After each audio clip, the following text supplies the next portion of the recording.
குடியரசு தினம் கொண்டாடப்படுவதன் முக்கியத்துவத்தினை உணர்ந்திருக்கிறோமா? அதன்படி செயல்படுகிறோமா?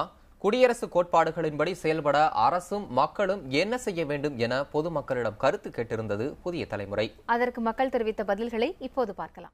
இதில் தெரிஞ்சவங்க ரொம்ப குறைச்சல் தான். அது ஏன் நடத்துகிறாங்கன்னு கூட சில பேருக்கு தெரியாமல் இருக்குது. அந்த அளவுக்கு நம்ம நாடு இருக்குது. அதை முன்னுக்கு கொண்டு வரணும். இப்போ எல்லாரும் முன்னுக்கு யாரும் கொண்டு வர மாட்டேங்கிறாங்க.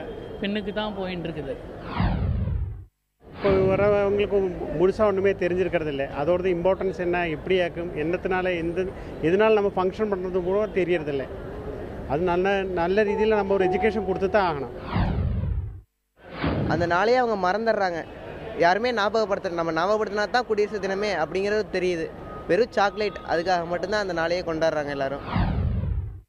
ரிப்பப்ளிக் டே இந்த ஜெனரேஷனில் தெரியல வரணும். அவளுக்கு என்னதுன்னா இன்டர்நெட் மூலியமாக தான் தெரியறது. அவள் ஃபிசிக்கலாக ஆக்டிவாக பார்ட்டிசிபேட் பண்ணுறதில்ல. ஏன்னா நம்ம எர்லியர் என்னதுன்னா அவள் ஸ்கூலில் விடுமுறை எதோ இருந்தனாலும் ஆக்டிவாக அவள் ஸ்கூலுக்கு போய் ப்ரேயர் அட்டன் பண்ணி ஃப்ளாக் ஹாய்ஸ்டிங் எல்லாம் பார்த்து மார்ச் பாஸ்டில் பார்ட் பண்ணி அதெல்லாம் இந்த காலத்தில் ஜென்ரேஷன்லாம் நடக்கிறதே இல்லை.